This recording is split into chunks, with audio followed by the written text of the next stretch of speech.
Thank you. All right, so thanks everyone for coming. And for the theme of the Cognitive Frameworks Festival, I'd like to talk to you about some cognitive applications. So specifically, what's the difference between cognitive computing and artificial intelligence? So my name is Reah Miyara. I'm a product manager at IBM Watson, but before I ever got into anything technology related, I actually was a DJ. So quick fun fact. I worked for William Morris Endeavor Entertainment, the largest talent agency in the world, and then I decided I should probably go to something a bit more stable as a career. I ended up going to UC Berkeley, and from there I worked on the Mars Curiosity rover. After that, government jobs are a bit slow and waterfall-esque, so I went into something a bit more agile, which was detecting fraud using machine learning at Intuit. And today, I'm at IBM Watson, and that's what the focus will be. So a quick history about AI. Computers have allowed us to do many things, to go farther, faster, to the moon, soon to Mars, right? SpaceX and whatever Elon Musk is planning on colonization. But more importantly, they've allowed us to solve problems that previous generations couldn't have ever imagined, right? And computers have gotten much smaller, faster, and cheaper. From tabulating machines using punch cards to desktop computers, the laptops we all use on a daily basis, and the mobile phones that are vibrating in your pockets right now, perhaps, right? But the mediums by which we've interacted with computers has changed significantly, as you can see over time, in the past 30 plus years. But I beg to ask the question, is any one of these smarter than one another? So is your ability to extract insights and action from data any more efficient or effective or bright and rich on any one of these devices? Or is one just faster, smaller, and cheaper, right? And so we've seen this paradigm shift. Programmatic computers are great at automating business processes. Things that are driven by logic and rules where we know every possible scenario ahead of time, right? So we're coding things with edge cases and a number of various possible turns and roads which a business process can go down. However, the enemies of programmatic computing essentially are when you're trying to leverage obscure relationships between data that's growing in complexity or in volume. And so we've seen this shift to AI and deep learning. Essentially, a paradigm which welcomes change, it welcomes great volumes, complex, obscure relationships, and the ability to make decisions without ever seeing that scenario before, without ever knowing or programming that rule.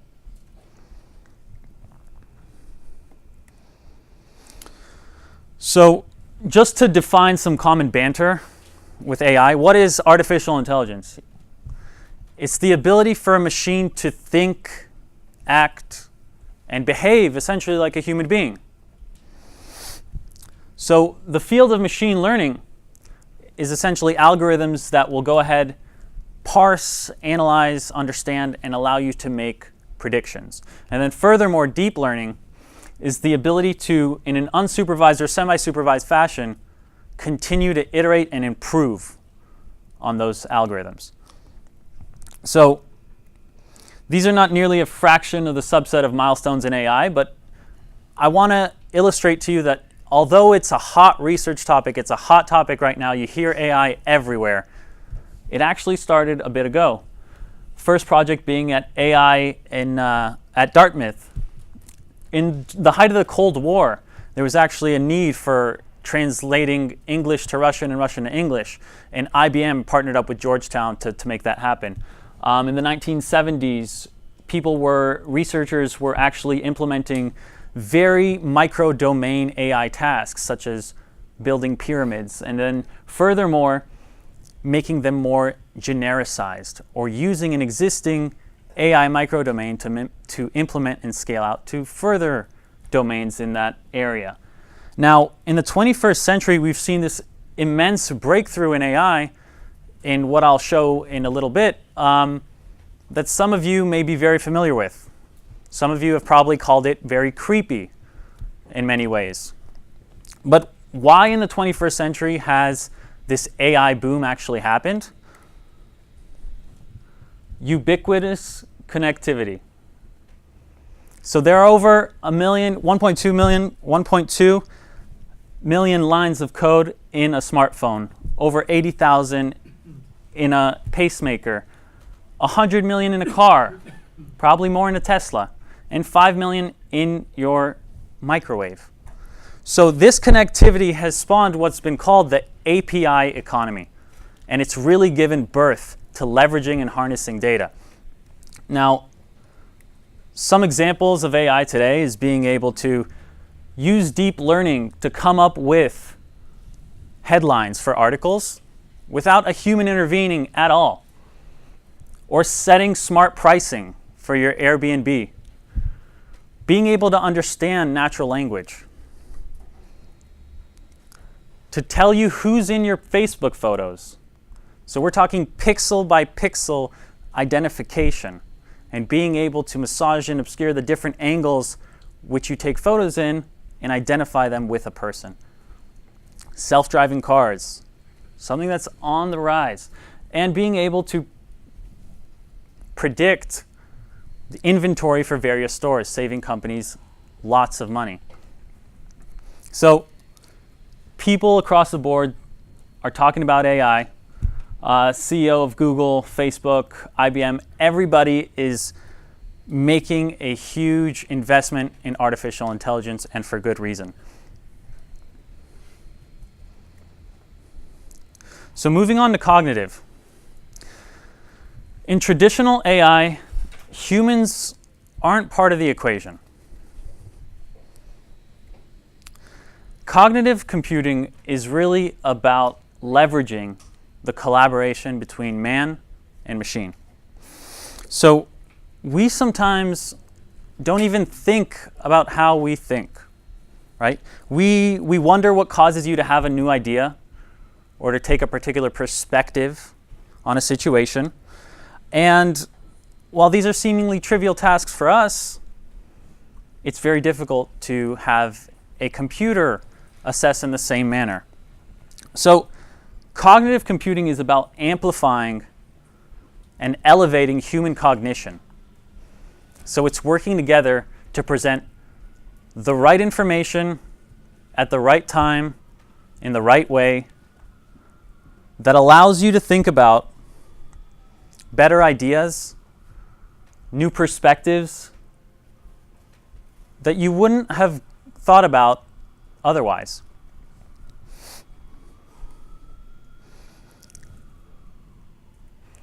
So, quick quote. So it's about the involvement of a human in the loop, the collaboration between man and machine. That partnership, we must understand that there's no denying we as humans are better at things than computers, and there's no denying that computers are better than things than humans are. So being able to identify patterns in complex data sets, being able to harness that computing power to eliminate bias and perhaps evaluate infinitely many hypotheses. Computers and humans need to work in a very collaborative way and in a parallel way. So both humans and computers in cognitive computing are talking about understanding, reasoning, and learning. In order to get a computer to understand, we must have a common ground with computers. So in cognitive computing, the first step is to teach that computer language. In this presentation, in a conversation, interacting with humans, we take for granted. Right now alone, I'm making 1,000 or more assumptions that we have a common vocabulary, that you understand the colloquialisms, idiosyncrasies, metaphors, puns, all the intricacies of the English language. Again, not a trivial task for a computer to learn. Reasoning. So we as humans, our life is a series of decisions. The way by which we reason is all about exploring various hypotheses, usually with a purpose, right? So what we'll do is we'll evaluate a hypothesis in an attempt to prove a theory without even realizing it. And in doing so, we make a decision. Computers do just that at scale. And learning. Of course, getting smarter, not making the same mistake twice, and being able to iteratively grow in our decisions.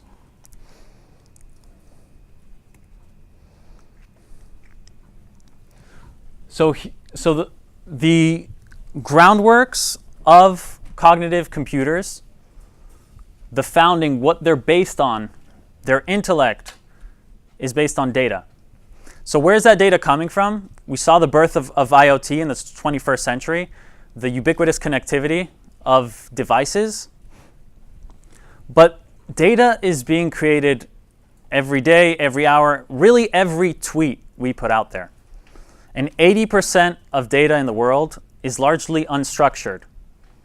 Examples of unstructured data: blogs, newspapers, tweets, anything that doesn't follow a dictionary with key value pairs, right? So when you're able to understand Britannica, encyclopedias, Wikipedia, you are harnessing a largely unutilized corpus of information.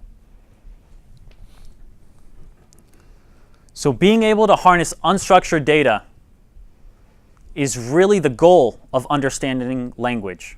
Because we as humans can read a blog and understand what's going on. But programmatic computers have a very difficult time doing that. And that's where the welcoming for AI and cognitive systems really differentiates itself.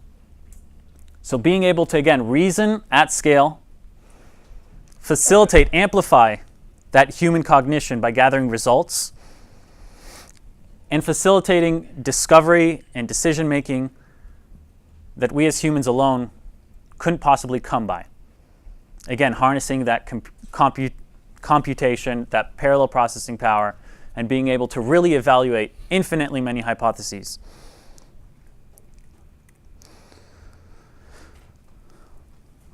So back in 2011, IBM Watson, how many of you have seen Jeopardy? This one. Yeah, where IBM Watson beat Brad Rutter and Ken Jennings. So a lot of people think that the Watson computer was connected to the internet. Who believes that? No? Excellent. So that myth is busted. But yeah, it actually had ingested an enormous corpus of information and beat what was none other than a game show for humans by humans. That was Watson back then. Watson now and cognitive systems now are able to do much more with much greater accuracy. So things from sentiment analysis to classifying information, being able to understand tones, text-to-speech, visual recognition, so on and so forth. So the way in which you use Watson, general RESTful APIs. I won't go too deep onto these. You can explore it on watson.com, feel free, or explore other cognitive technologies and AI technologies. But the average application is nothing other than any application you may have built before. Follows the same paradigms, except for you would usually include a method that facilitated feedback. And that learning is what goes ahead and makes the cognitive system better. Watson's at work in many different ways, and I'm going to show you the applications in a second. We're across 45 countries, more than 20 industries, working with upwards of 100,000 developers, so this slide needs to be updated. But really some developing use cases, and I'm going to go into one pretty elaborately that I worked on. I'll skim over a few, are things such as after a long day of travel, not having to wait in line for your hotel to get the Wi-Fi password. Or perhaps understand where the gym is, or if room service is served 24 hours. Being able to communicate with essentially a stress-free concierge that learns and is able to personalize its responses to you. So this is something that we're actually in partnership with Hilton with, and we're offering a unique guest experience, lighter workload on staff, so reducing hours of the day where you have people hanging around the desk, and the ability to tailor answers, again, to personal preferences. Similarly for SoftBank in Tokyo. So Pepper, this robot over here, is finding out meaning in your facial expressions. It's able to understand if you're frowning or smiling or laughing. It's able to understand sentiment. And it engages in natural conversation.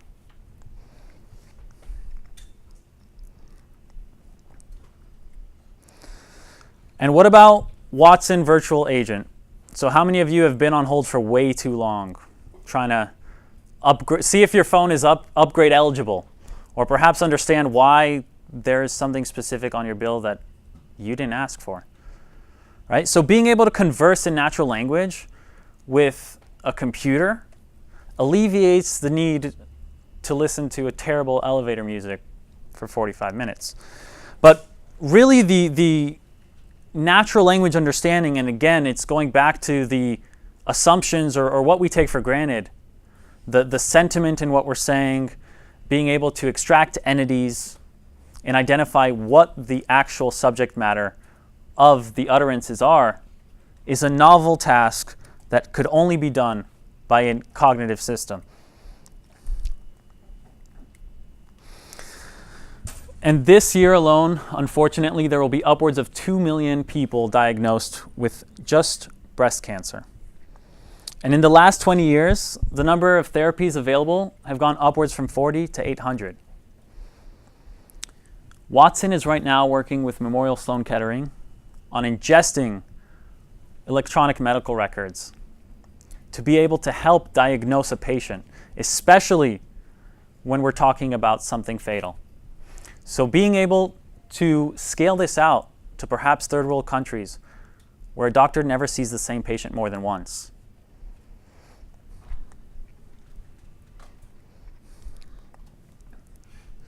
So what I really want to get into is something called Chef Watson, which I was lucky enough to be a part of at IBM. So I walked into IBM and my team called Watson Life. We were responsible for bringing cognitive to the consumer. IBM, if you know it, is very business to business. So we're not like Facebook. Usually when I say IBM, my mother doesn't know what I'm talking about. My relatives don't know really what I do. And that's because we work with big enterprises. But I was lucky enough to work on a team where the goal was to help bring cognitive into something that we humans do every day. So we were thinking, what do we do every day? Do we read? Do we sleep? One thing that we certainly do every day, or at least I hope you do every day, is eat. In fact, I hope you do it at least 3 times a day. So the goal here for Chef Watson was an idea. It was to bring creativity using, again, that collaboration of man and machine to help spice up dishes and cuisines. Now, how many of you have had your mother or father's cooking that came down from generations and generations before and it's kind of been passed down? Anybody? Yeah, so cooking in general has a very family-oriented taste to it, pun intended. So it's oftentimes it lacks creativity, and people have passed down the same recipes from generation to generation. And so one thing we were thinking of was, how do we spice it up without making something that, quite frankly, you can't digest?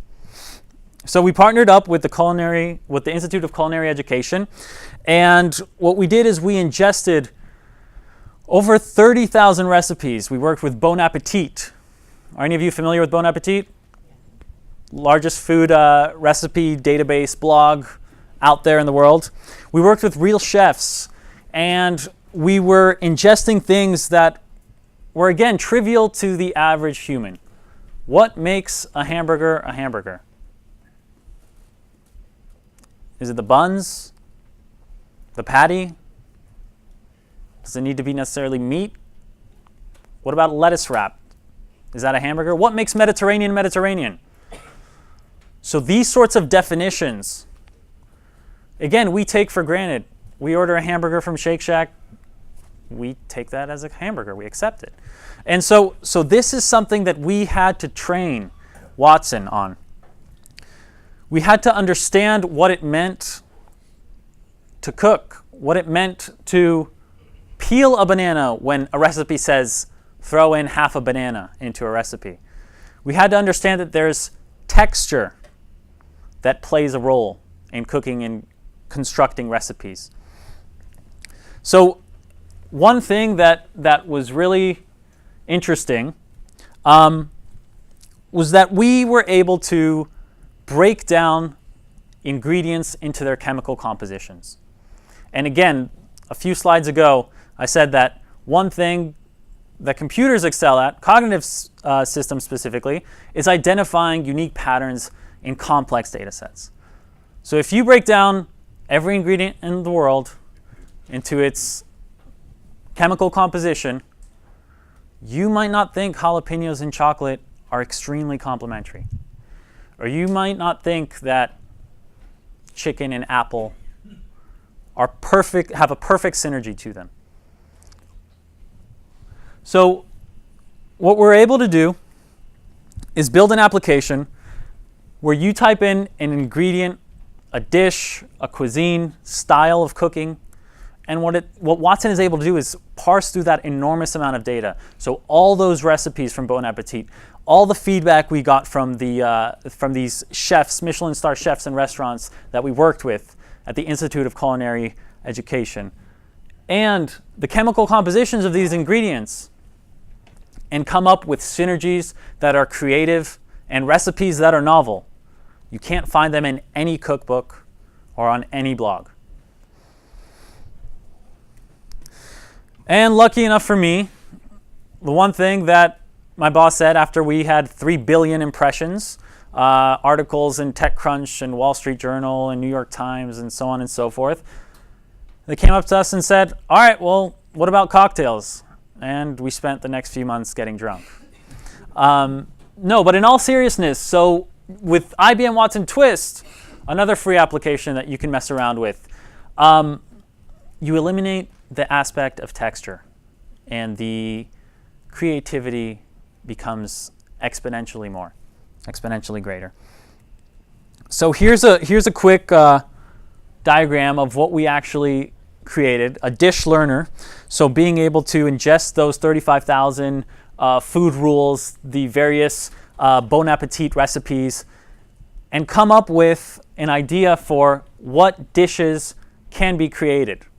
A combinatorial designer, so being able to identify and understand synergies between different ingredients.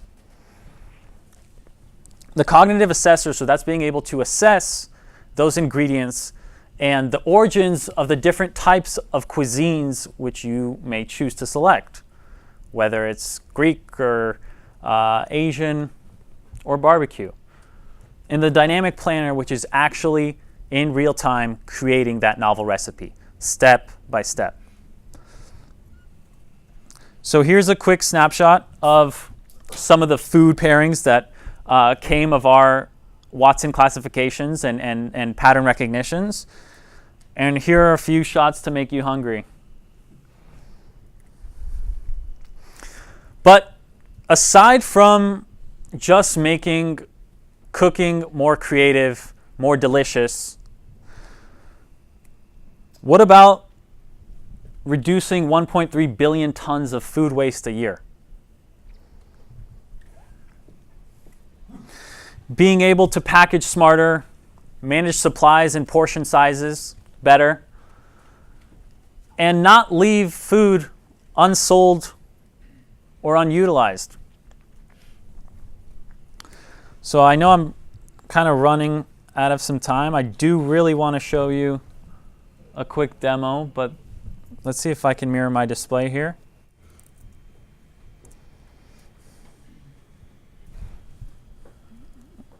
Okay, well, now it thinks we're on a mobile site for some reason because of the VGA. So who wants to give me a quick ingredient? Yellow curry. Yellow curry. What about other curry? Green curry. Curry powder, curry paste, green curry paste.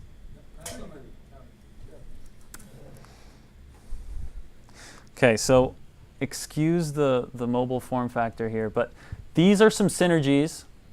So this has 100% synergy with green curry, chicken, shallots, and garlic.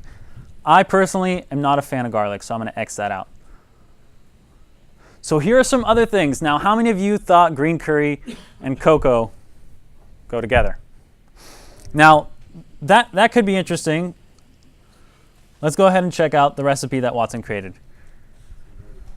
Green curry paste, chili con carne. How many of you are going to go cook this at home for dinner? None of you, but you might be surprised, right? Again, the creative aspect, that collaboration of man and machine. So presenting that right amount of information at the right time to push your perspectives farther, to allow you to take risks. That's where the opportunity lies. You could open up the next hottest restaurant in New York City with this. No guarantees, but you see what I'm saying. So anyway, please feel free, check it out, ibmchefwatson.com, or if you're going out to a bar after this, Watson Twist, check it out. And let me just go ahead and end the presentation with a quick final little video. What does the future of cognitive actually hold? So a lot of people see these Hollywood Terminator style movies, they get really intimidated, and with these tremendous advancements in AI, some would debate that we do have something to perhaps be very wary of. But for that reason, you may have seen in the news recently, a number of corporations have come together, created the AI Ethics Committee, and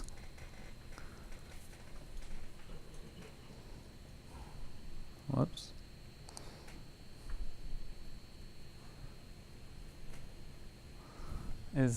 Why is this not working?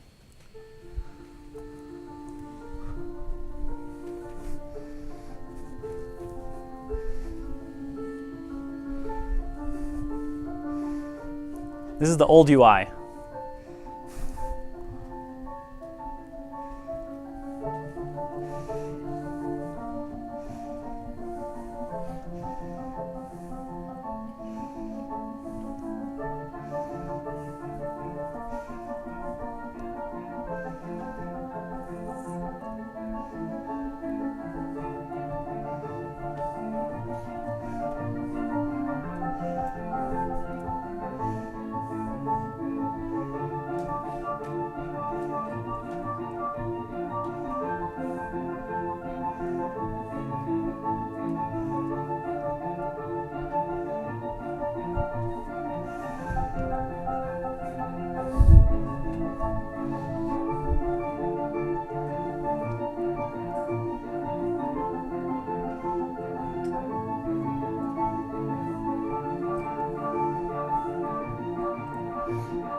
Thank you very much.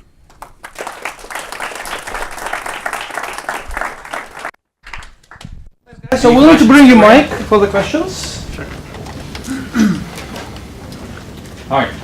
So you mentioned one of the broader definitions of AI, right? Is the ability of the machine to behave like human, right? Correct. But in order for the machine to behave like human, the machine needs to be conscious, because humans are conscious. So the biggest debate that's going on now in cognitive computing and consciousness research is that consciousness might not be computable. Therefore, we may not have the ability to actually achieve true AI. What's your position or opinion? So can you the define matter. consciousness, please? We are conscious because we know who we are and we know what we do. We know we exist.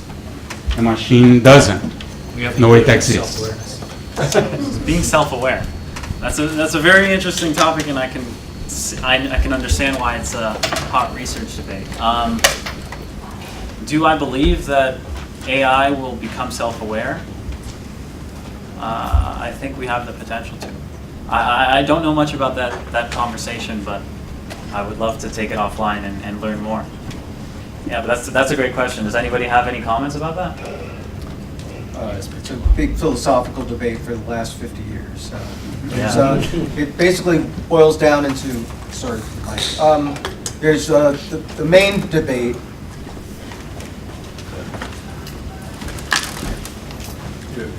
Sorry about that. My undergrad is in philosophy, and my graduate work in AI was partially in philosophy as well. The biggest fault line is strong AI, weak AI. Is it just using the right? Is a machine using these cognitive tools and cognitive approaches? Is that just getting better at solving particular problems, or how could we tell if there was some self-awareness anyway? So if you do some research on strong AI, weak AI arguments, that might help inform your position. Excellent. Just to follow on that quickly for a second. Hands up, are there any more questions for Reah? Before we move on to the next speaker? Great. I have one. So actually, if you're interested in that question, I recommend a book called The Mind's Eye, the letter I, which is by cognitive scientists, written in 1981. It's a collection of essays with commentary on it. So Daniel Dennett, who's a cognitive researcher and philosopher, and also Douglas Hofstadter, who wrote Gorilla Shabak. It's absolutely fantastic. That's probably a better guide to anything else you can read. Yes, sir? How do you prove cognitive results? So cognitive results essentially are for the humans to decide on. They're to present, again, perspectives that a human could not have come by alone. In terms of like an audit of the cognitive result, how is that accomplished? Like you would on a structured. Sorry, we need the mic for the questions, please. Matt will give you the mic. Okay. How do you prove cognitive results in a structured environment? You can go backwards. You can audit the input and say this squared. How do you do that with cognitive determination? Yeah, so that's an excellent question. In cognitive, a lot of times what we have is evidence-based reasoning.